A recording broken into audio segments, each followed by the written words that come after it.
దేవుని పరిశుద్ధ నామానికి మహిమ కలుగును గాక. ఇప్పుడు వచ్చిన మీ అందరికీ మన ప్రభువును రక్షకుడైన యేసుక్రీస్తు ప్రభుల వారి దివ్యమైన నామంలో వందనాలు, శుభాలు తెలియజేస్తున్నాను. ప్రియమైన వారలారా, కొన్నిసార్లు జీవితంలో అనుకొనని సంఘటనలు ఎదురవుతుంటాయి. జీవితం ఎప్పటికీ సాఫీగా కొనసాగదు.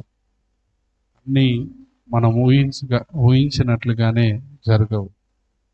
కొన్నిసార్లు మన జీవితంలో మలుపులను చూస్తుంటాం.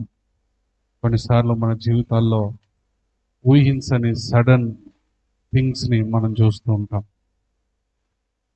అలాంటి సంఘటనే ఒక రాజుకు ఎదురైంది. ఆ పరిస్థితుల్లో ఆ రాజు ఎలాగూ ప్రవర్తించాడో ఈరోజు మనము దేవుని వాక్యము ద్వారా నేర్చుకునే ప్రయత్నం చేద్దాం. ఆ రాజు పేరు హిజ్కియా. ఆ రాజుని దేవుడు మంచి రాజుగా బైబిల్లో ఆయన గురించి రాసేటట్లుగా చేశాడు. దైవికమైన రాజుగా ఆ రాజు ఉన్నాడు. అయితే దైవికంగా ఉన్నప్పటికీ, మంచి రాజుగా ఉన్నప్పటికీ, దేవుని పక్షాన నిలబడిన రాజుగా ఉన్నప్పటికీ, ఈయన జీవితంలో సమస్యలు ఎదుర్కోవాల్సి వచ్చింది. ఆ సమస్య ఏంటంటే, ఆయనకు మరణకరమైన ఒక రోగం వచ్చిందంట. ఏంటది? మరణకరమైన రోగం వచ్చిందంట. ఈ సంఘటన గురించి బైబిల్లో 3 చోట్ల రాశారు. ఈ సంఘటన గురించి బైబిల్లో 3 చోట్ల రాశారు. దినవృత్తాంతాల 2వ గ్రంథం 32వ అధ్యాయంలో 2 లైన్లలో ఈ సంఘటన రాశారు. అక్కడ హిజ్కియా చేసిన ప్రార్థన నోట్ చేయలేదు, కానీ హిజ్కియాకు మరణకరమైన రోగం కలిగింది అనే మాటను రాసినట్లుగా మనం చూస్తాం. అదేవిధంగా 2వ రాజుల గ్రంథం 20వ అధ్యాయంలో ఈ సంఘటనని యథావిధిగా రాశారు. 38వ అధ్యాయంలో ఎలాగైతే ఉందో అలాగే 20వ అధ్యాయంలో 2వ రాజుల గ్రంథం 20వ అధ్యాయంలో కూడా మనకు కనబడుతుంది. సరే, ఈ పరిస్థితుల్లో అలాంటి మరణకరమైన రోగం వచ్చినప్పుడు దేవుడు హిజ్కియాకి ఆ విషయం తెలియజేశాడు. ఏ విషయం తెలియజేశాడంటే, హిజ్కియా, నువ్వు చనిపోబోతున్నావు, నీ ఇల్లును చక్కబెట్టుకో అని చెప్పాడు. ఇల్లును చక్కబెట్టుకో అంటే అర్థం ఏంటంటే, కుటుంబాన్ని చక్కబెట్టుకోవడం. ఎవరికి ఏ ఏ బాధ్యతలు అప్పగించాలో నీ తర్వాత వాళ్ళకి ఆ బాధ్యతలు అప్పగించేసాయి. నీ తర్వాత నీ కుటుంబం ఎలాగుండాలని నువ్వు ఆశించావో అలాగూ ఉండడానికి ఎలాంటి ప్రయత్నాలు చేస్తావో చెయ్యి అని చెప్పి హిజ్కియాకి దేవుడు యెషయా ద్వారా తెలియజేశాడు. ఎప్పుడైతే ఆ విషయం తెలియజేయబడిందో, ఎప్పుడైతే ఆ మాటలు చెప్పబడ్డాయో, హిజ్కియా వెంటనే ప్రార్థన చేశాడు. ప్రార్థన చేసినప్పుడు దేవుడు సమాధానం ఇచ్చాడు. సో ఈ సంఘటనలో నుండి ఒక 4 విషయాలని, ఈ 8 వచనాల్లో నుండి ఒక 4 ప్రాముఖ్యమైన పాఠాలని మనం నేర్చుకునే ప్రయత్నం చేద్దాం. మొదటి 2 వచనాలను మనం గమనించినప్పుడు, మొదటి వచనాన్ని మనం గమనించినప్పుడు హిజ్కియాకి మరణకరమైన రోగము కలిగింది అనే మాటను మనం చూస్తున్నాం.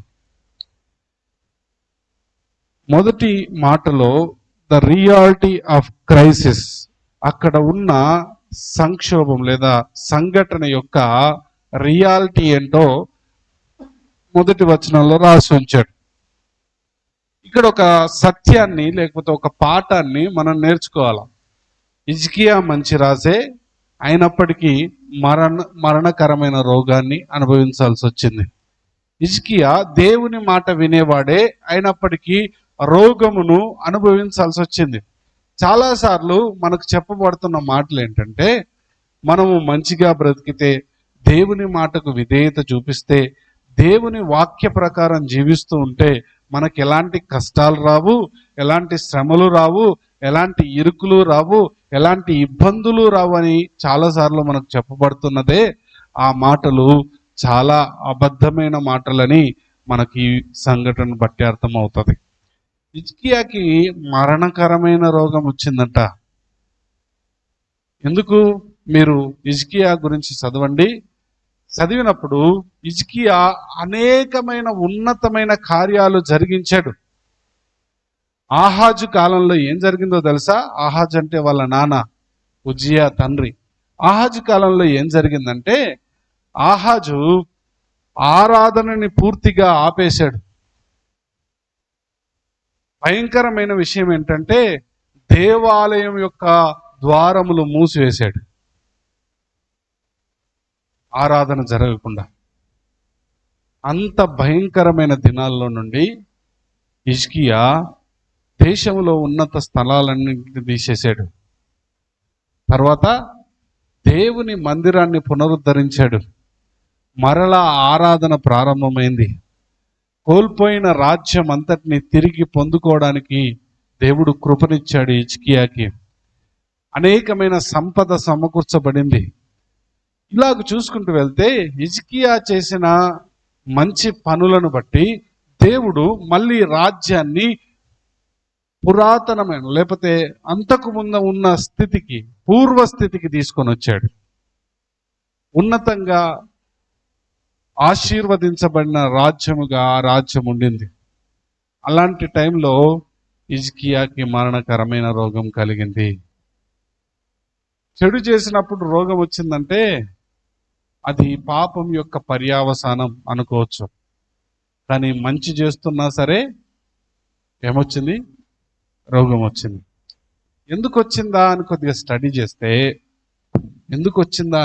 స్టడీ చేస్తే దినవృత్తాంతాల 2వ గ్రంథం 32వ అధ్యాయంలోకి వచ్చి చూడండి. అక్కడ కొంత సమాచారాన్ని మనకు ఆ గ్రంథకర్త తెలియజేస్తున్నాడు. దినవృత్తాంతాల 2వ గ్రంథం 32వ అధ్యాయం 24వ వచనం.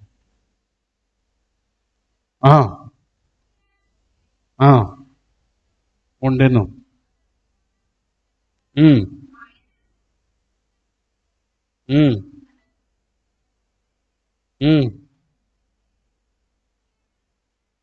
గర్వించి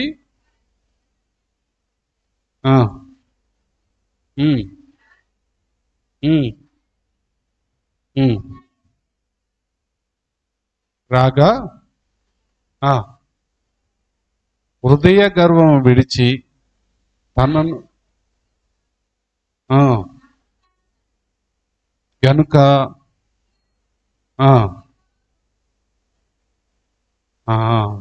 చూసారా, హిజ్కియాకి మరణకరమైన రోగం కలగడానికి ఒక రీజన్ అక్కడ మనకు కనిపిస్తుంది. ఏంటంటే హృదయ గర్వము. ఎప్పుడైతే హృదయ గర్వం వచ్చిందో దేవుడు హిజ్కియాని మరణకరమైన రోగము చేత పరీక్షించాడు. ఆయన హృదయ గర్వము ఎలాగుంది, దేవుని కంటే ఎక్కువగా తన్ను తాను హెచ్చించుకుంటున్నాడా లేదా అని చెప్పి దేవుడు పరీక్షించాడు హిజ్కియాని. పరీక్షించినప్పుడు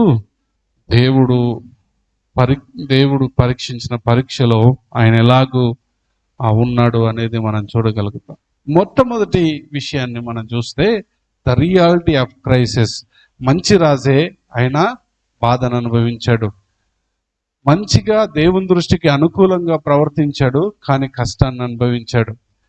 మంచి చేసి కష్టాన్ని అనుభవిస్తే అది మంచిదే అంటాడు పేతురు.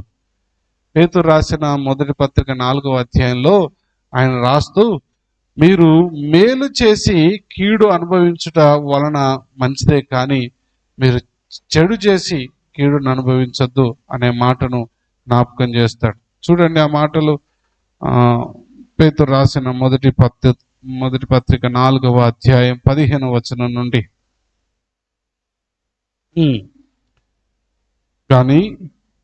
కానీ ఉమ్. పోవువాడిగా గాని బాధ అనుభవింపదగదు.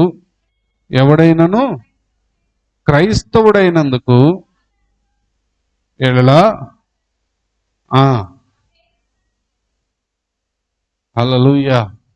చూడండి, చెడు పనులు చేసి బాధ అనుభవించడం మనకు తగదు, కానీ మంచిగా బ్రతికి మనము దేవుని నామాన్ని, మనం పొందిన శ్రమల ద్వారా మనం దేవుని నామాన్ని మహిమపరచవచ్చు అని చెప్పి పేతురు జ్ఞాపకం చేస్తున్నాడు.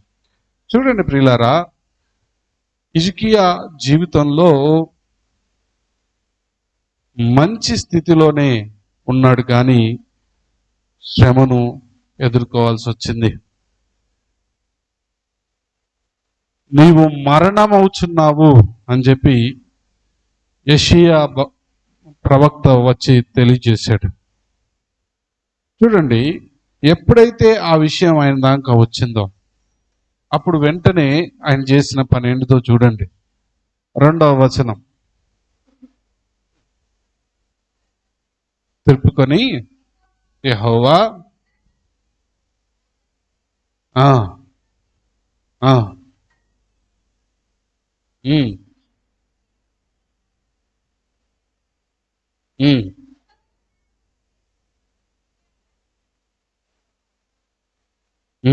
చూడండి, ఈ 2-3 వచనాల్లో మనం ఏం గమనిస్తామంటే ద రెస్పాన్స్ ఆఫ్ ప్రేయర్, ప్రార్థన ద్వారా రెస్పాండ్ అవ్వడం చూస్తున్నాం.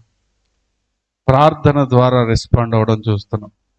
ఆయనకి వచ్చిన కష్టంకి, శ్రమకి వెంటనే ఏం చేస్తున్నాడయ్యా అంటే దేవుని వైపు తిరిగాడు. దేవుడు కదా చెప్పింది, మరణకరమైన రోగం వచ్చినప్పుడు హిజ్కియా నువ్వు చనిపోబోతున్నావు, నీ ఇల్లు చక్కబెట్టుకోమని దేవుడు కదా సమాచారం పంపించింది. దేవుడు సమాచారం పంపించాడు అనగానే వెంటనే ఎవరి వైపు తిరిగాడు తెలుసా? యెషయాని బతిలాడట్లేదు.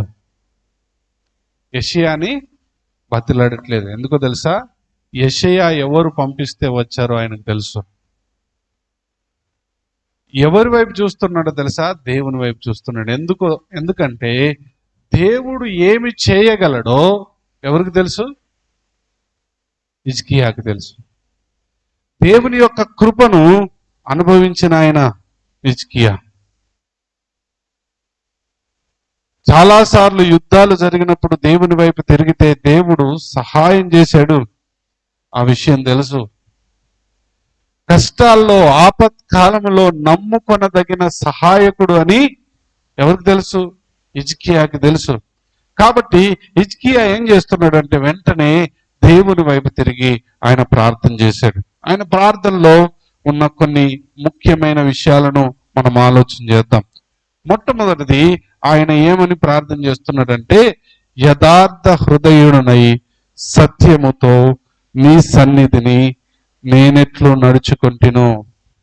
ఇప్పుడు ఏం గుర్తు చేసుకోమంటున్నాడంటే, దేవా నా ప్రవర్తనను గుర్తు చేసుకో, నా నడవడికను గుర్తు చేసుకో. నేను ఎలాగూ జీవించానో నీకు తెలుసు, ఎలాగూ బ్రతికానో నీకు తెలుసు. నేను ఎలాంటి జీవితాన్ని నీ పైన ఆధారపడి జీవించానో నీకు తెలుసు. నా యథార్థ హృదయం నీకు తెలుసు. ఎంత డేర్ ఉండాలండి ప్రార్థన చేయాలంటే, ఎంత డేర్ ఉండాలి.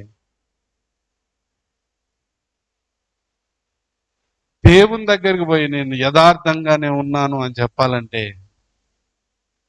నిజంగా అలాంటి సాక్ష్యం ఉంటే తప్పదు సార్, చేయలేం ఆ ప్రార్థన.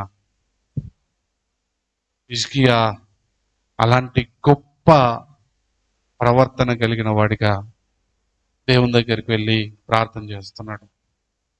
దేవా యథార్థ హృదయుడనై నీ పాదాల చెంత నేను ఎలాగ నడుచుకున్నానో నీకు తెలుసు,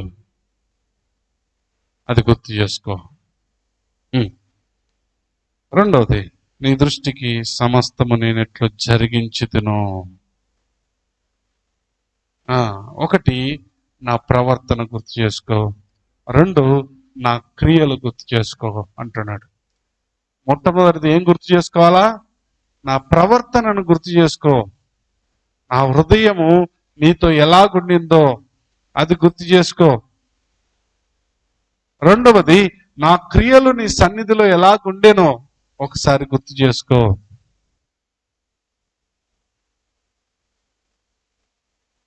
ఈయనకి సాక్ష్యం ఉంది, ఈయనకి దేవునితో సంబంధం ఉంది, అందుకు అలాంటి ప్రార్థన చేయగలుగుతున్నాడు. సాక్ష్యము సంబంధము కలిగిన ప్రార్థన చాలా పవర్ఫుల్ ప్రేయర్. చూడండి, హిజ్కియా చేసిన ప్రార్థన ఎన్ని వచనాల్లో ఉంది? 2 వచనాలు. 2 వచనాలు కాదు, ఒకటే వచనం. 2వ వచనంలో ఆయన ముఖము గోడ తట్టు త్రిప్పుకొని అని రాసింది, అంతే. ఒకే వచనంలో ఆయన చేసిన ప్రార్థన ఉంది. కానీ ఎంత పవర్ఫుల్ ప్రేయరో చూడండి, ఎంత పవర్ఫుల్ ప్రేయరో చూడండి. చిన్న ప్రార్థన చేస్తే దేవుడు వింటాడా వినడా అంటే హిజ్కియా ప్రార్థన ఒక మాదిరి. ఇప్పుడు ప్రార్థనకి కావాల్సింది ఏంటిదో చెప్పనా? నువ్వు పొడుగు చేస్తానవా, పొట్టుగా చేస్తానవా అనేది కాదు. నువ్వు గంట చేస్తానవా, 2 గంటలు చేస్తానవా అనేది కాదు. నువ్వు రోజంతా చేస్తానవా, 10 రోజులు చేస్తానవా అనేది కాదు. కావాల్సింది ఏంటిదంటే ప్రార్థనకి ప్రభువుతో నీకు ఉండాల్సిన సంబంధం, కనెక్షన్. ఆయనతో సంబంధం ఉంటే నువ్వు చేసే ప్రార్థన చిన్నదైనా పెద్దదైనా, పొడుగుదైనా పొట్టిదైనా, ఎలాంటి ప్రార్థన అయినా దేవుడు నీ ప్రార్థనకి సమాధానం ఇస్తాడు. ఒకవేళ మన ప్రార్థన అలాగూ లేదనుకోండి, అంటే ఆయనతో సంబంధం మనకు లేదనుకోండి, మనం ఎంత విస్తారమైన ప్రార్థన చేసినా దేవుడు వినడు, దానికి సమాధానాన్ని మనము పొందుకోలేము అనే విషయాన్ని నేను మీకు జ్ఞాపకం చేస్తున్నాను. ఆయన సాక్ష్యం ఉంది, ఆయనకు క్రియలు ఉన్నాయి, ఆయనకు సహవాసం ఉండింది. అందుకే ఆయన ఏమని ప్రార్థన చేస్తున్నాడు తెలుసా? చాలా అద్భుతమైన ప్రార్థన ఇది. ఎందుకంటే నా సాక్ష్యాన్ని గుర్తు చేసుకో, నా క్రియల్ని గుర్తు చేసుకో అని చెప్పి, నా సాక్ష్యాన్ని బట్టో నా క్రియలను బట్టో కాదు, నీ కృప వలన నన్ను జ్ఞాపకం చేసుకో అంటున్నాడు. నేను గొప్పని, నేను మంచోని కాబట్టి నాకు సహాయం చేయి అని ప్రార్థన చేయొచ్చు చాలాసార్లు. అయ్యా, నా జీవితం ఏంటిదో నీకు తెలుసు ప్రభువా, నా జీవితాన్ని బట్టి నాకు సహాయం చేయి అని అడగొచ్చు. కానీ ఈయన ఏమంటున్నాడంటే, నా జీవితం అంతా నీకు తెలుసు, నా జీవితాన్ని గుర్తు చేసుకో. అయితే నా క్రియలు కాదు, నా విశ్వాసం కాదు, నా సాక్ష్యం కాదు నువ్వు గుర్తు చేసుకొని నాకు సహాయం చేయాల్సింది, నీ కృపతో నన్ను జ్ఞాపకం చేసుకో అంటున్నాడు. అంటే నా అర్హతలేవి నీ ముందు లెక్కలోనికి రావు ప్రభువా, నా క్రియలేవి నీ ముందు లెక్కలోనికి రావు. నేను దేవుని కోసం అది చేసినా, ఇది చేసినా, అది చేసినా, ఇది చేసినా అని చాలా మంది చెప్తుంటారు కదా. అయితే మాట, నువ్వు చేసే క్రియలేవి లెక్కలోకి రావు. ఆయన కృప చూపిస్తే ఆ క్రియలు నువ్వు చేయగలిగావంతే. ఆయన కృప వలన జ్ఞాపకం చేసుకో అని చెప్పి ప్రార్థన చేస్తున్నాడు. దేవుడు కృపతో జ్ఞాపకం చేసుకున్నాడా? చూడండి 4వ వచనం నుండి.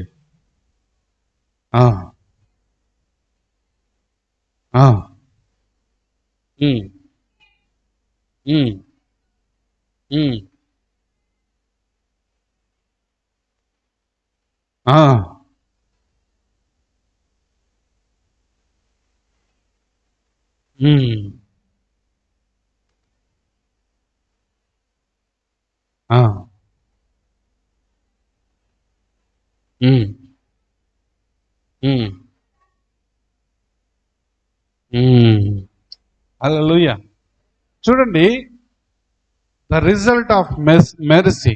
ఫస్ట్ రియాలిటీ ఆఫ్ క్రైసిస్, రెండవది రెస్పాన్స్ ఆఫ్ ప్రేయర్, మూడవది రిజల్ట్ ఆఫ్ మెర్సీ. దేవుడు దయతో జ్ఞాపకం చేసుకొని ఆయన ఇచ్చిన ఫలితం లేకపోతే ఫలం, ఆ ప్రార్థనకి ఇచ్చిన ఫలితం, రిజల్ట్ ఏంటంటే చూడండి, యెషయాతో దేవుడు మళ్ళీ మాట్లాడుతున్నాడట.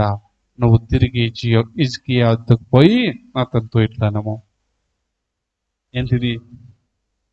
ఇప్పుడే కదా పోయి చచ్చిపోతాడని చెప్పొచ్చేది. చెప్పి 2 నిమిషాలు కూడా అయితలేదు. చెప్పి 2 నిమిషాలు కూడా అయితలేదు.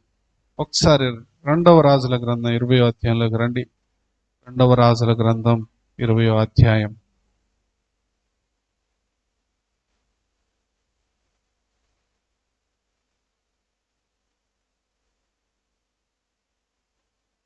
చూడండి 4వ వచనం. యెషయా నడిమిశాలలో నుండి అవతలకు వెళ్ళక మునుపే యెహోవా వాక్కు అతనికి ప్రత్యక్షమై ఇలాగ సెలవిచ్చెను. పోయి ఇట్లనము.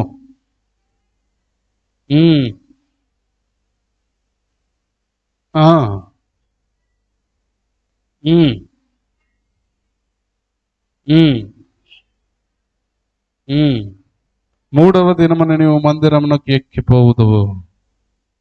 15 సంవత్సరాల ఆయుష్ నీకు ఇచ్చేదను, మరియు నా నిమిత్తమును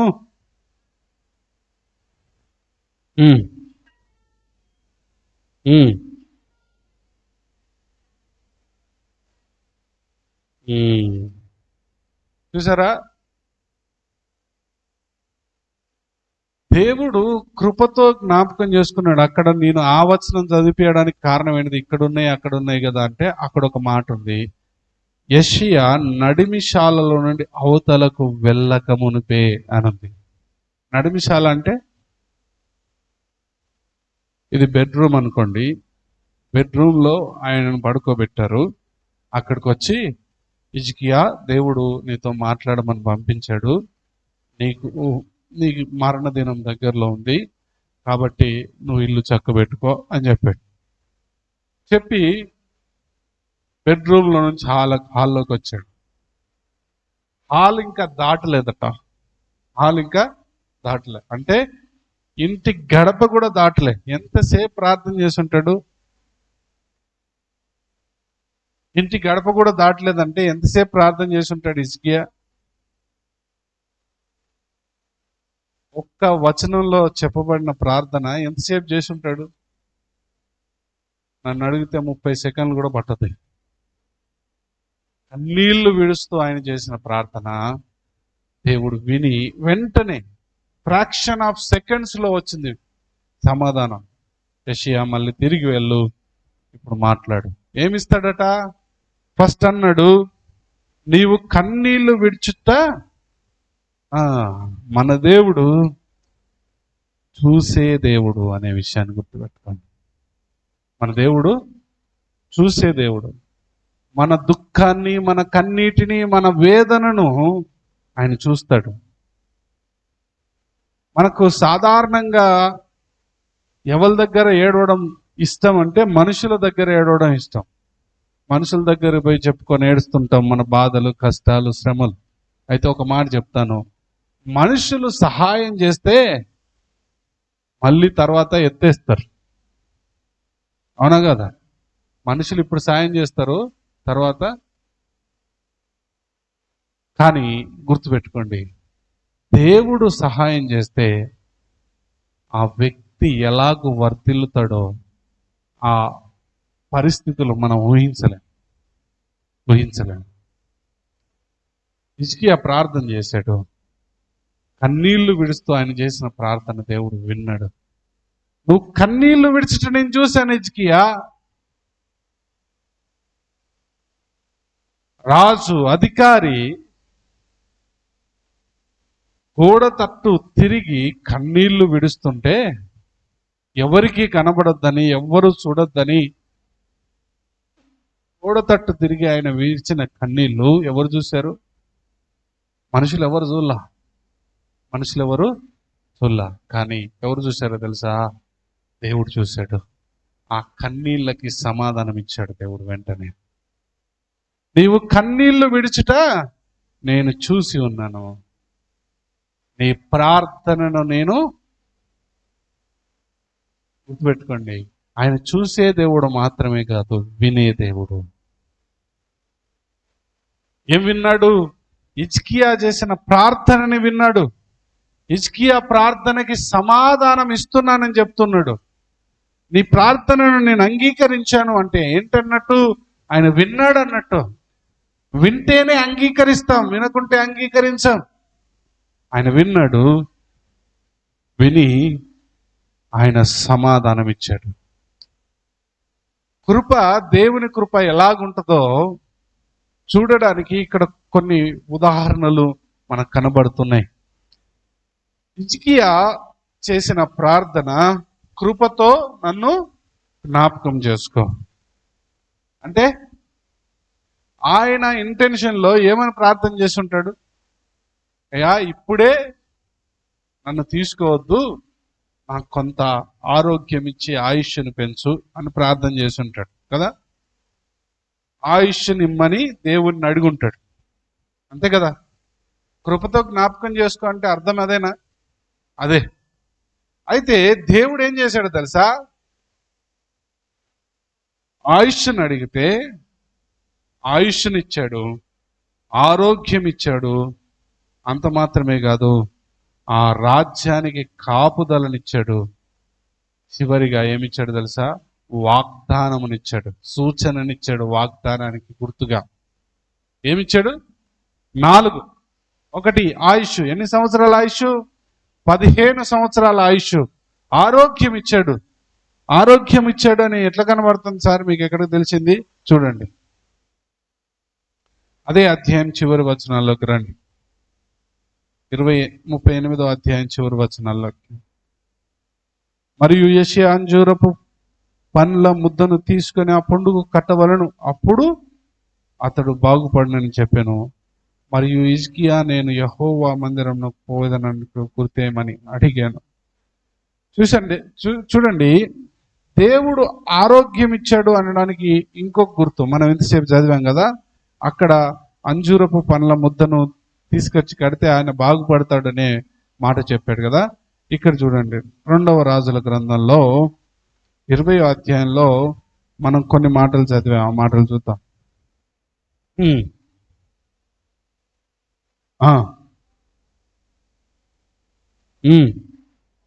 బాగుపడాను, ఆరోగ్యం వచ్చింది. దానికంటే ముందు ఏమన్నాడు తెలుసా? 3 రోజుల్లో నువ్వు మందిరానికి ఎక్కిపోతావు అన్నాడు. అద్భుతమైన ఆరోగ్యం, లేకపోతే ఆశీర్వాదం అనే మాటను నేను మీకు జ్ఞాపకం చేస్తాను. దేవుని దగ్గర ఆయుష్ను అడిగాడు హిజ్కియా. ఆరోగ్యం ఇచ్చాడు, ఆయుష్నిచ్చాడు, కాపుదలనిచ్చాడు. చూడండి 6వ వచనంలో ఏమని రాస్తున్నాడు? నేను నిన్ను కాపాడుచు నిన్నును ఈ పట్టణమును అష్షూరు రాజులో చేతి పడకుండా విడిపించేదను. అంటే కాపుదల ఇచ్చాడు. కాపాడుతాను, నిన్ను కాపాడుతానని వాగ్దానం ఇచ్చాడు. ఆరోగ్యము, ఆయుష్ మాత్రమే కాదు, దేవుని కాపుదలను వాగ్దానంగా ఇచ్చాడు. అంత మాత్రమే కాదు, చూడండి, ఆహాజు ఎండ గడియారము మీద సూర్యుని కాంతి చేత దిగిన నీడ మరలా 10 మెట్లు ఎక్క చేసేదను. అప్పుడు సూర్యకాంతి దిగిన మెట్లలో అది 10 మెట్లు మరలా ఎక్కును. ఇదొక సూచన. నువ్వు మందిరానికి వెళ్ళినప్పుడు 10 మెట్లు కిందికి దిగిన ఆ నీడ ఏదైతే ఉందో 10 మెట్లు మరలా పైకి వెళ్తుంది అని చెప్పాడు. దేవుడు చూపించిన సూచన నార్మల్ది కాదు. సూర్యుని పొజిషన్ చేంజ్ చేస్తే తప్ప ఆ మెట్ల మీద దిగిన ఎండ మరలి పైకి ఎక్కదు. అర్థమైందా మీకు? దాని యొక్క ఆత్మీయ అర్థం ఏంటంటే, ఆహాజు ద్వారా పతనమైపోయిన రాజ్యాన్ని మరలా నేను దిగిపోయిన ఆ మెట్లన్నింటినీ మరలా ఎక్కిస్తాను అని చెప్పాడు కదా. అంటే ఆహాజు వలన పడిపోయిన రాజ్యం అంతా, ఆహాజు వలన నాశనం అయిపోయిన రాజ్యం అంతా మరలా హిజ్కియా కాలంలో తిరిగి పునరుద్ధరించబడుతుంది. Restoration, the promise of restoration అనే మాటను మీరు జ్ఞాపకం చేసుకోండి. ప్రార్థన విన్నాడు. ఆ ప్రార్థన విన్నప్పుడు ఆయనకిచ్చిన 4 సమాధానాలు ఉన్నాయి. అక్కడ 4 రకాల దీవెనలు ఇచ్చాడు. ఆరోగ్యము, ఆయుష్, కాపుదల, తర్వాత వాగ్దానము.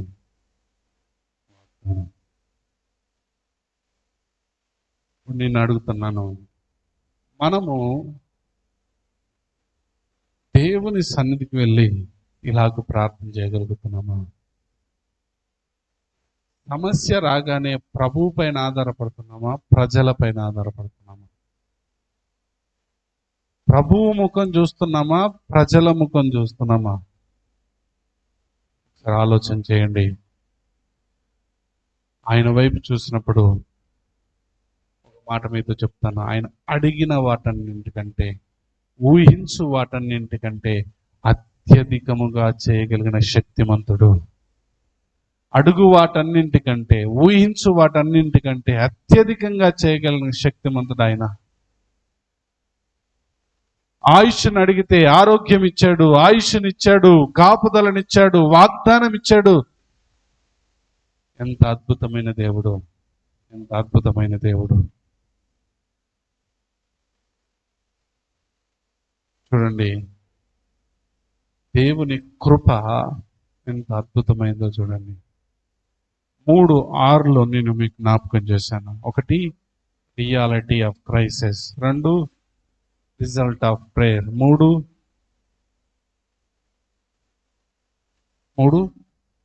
Response of mercy, response of prayer, 3వది result of mercy. Result of mercy, కృపతో ఆయన జ్ఞాపకం చేసుకున్న విషయాన్ని మనం అక్కడ చూస్తున్నాం. కృపతో జ్ఞాపకం చేసుకుని ఏమిచ్చాడు? ఆయుష్ను, ఆరోగ్యమును, కాపుదలను, తర్వాత వాగ్దానం ఇచ్చాడు. ఈరోజు దేవుని వాక్యం వింటున్న ప్రియులారా, 3 విషయాల్లోనూ, 3 సందర్భాల్లోనూ మనం 3 పాఠాలను నేర్చుకోవచ్చు. అది మన జీవితానికి అప్లై అవుతాయి. 1, మనము ఎంత నీతిగా బ్రతికినా ఏదో ఒక రోజు శ్రమను మాత్రం పొందుకోవాలా, దానికి మనం సిద్ధంగా ఉండాలి. శ్రమను మనం పొందుకోవాల్సిందే.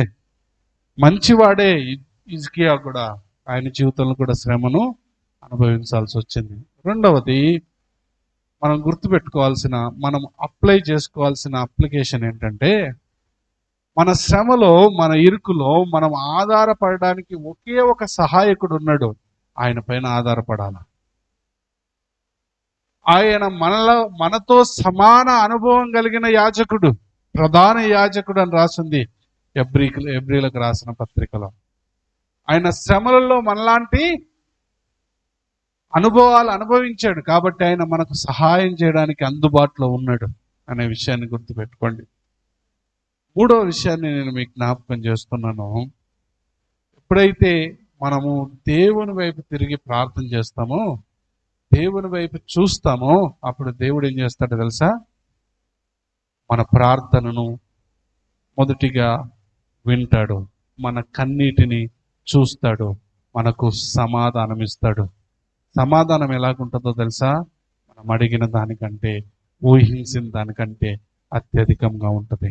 మనం అలాగ ప్రార్థన చేయగలిగితే అలాంటి రిజల్ట్ పొందుకోగలుగుతాం అనే విషయాన్ని మనం గుర్తు చేసుకొని ఒక్కసారి దేవుని వైపు తిరుగుదామా, దేవుని వైపు చూద్దామా, కళ్ళు మూసుకుందాం, మన చేతులు పైకెత్తుదాం, కొన్ని నిమిషాల దేవుని వైపు చూస్తూ ప్రార్థన చేద్దాం. దేవా, హిజ్కియా జీవితంలో ఆయన పొందుకున్న అలాంటి భయంకరమైన పరిస్థితుల్లో హిజ్కియాకి నువ్వు సహాయంగా ఉన్నావు. ఈరోజు మేము కూడా మా సమస్యలను బట్టి, మా ఇరుకులను బట్టి, మా ఇబ్బందులను బట్టి నీ పాదాల చెంతకు వస్తున్నాం. మాకు సహాయకుడిగానే ఉండండి తండ్రి అని చెప్పి ఆయనను అడుగుదామా? ఆయన మనకు సహాయం చేయడానికి సిద్ధంగా ఉన్న దేవుడు. ఆయన మన ప్రార్థనని వింటాడు, మన ప్రార్థనకి సమాధానం ఇస్తాడు. హిజ్కియా కన్నీళ్లు విడిచుట చూసిన దేవుడు ఈరోజు నీవు నేను చేసే మన ప్రార్థనని దేవుడు వింటాడు.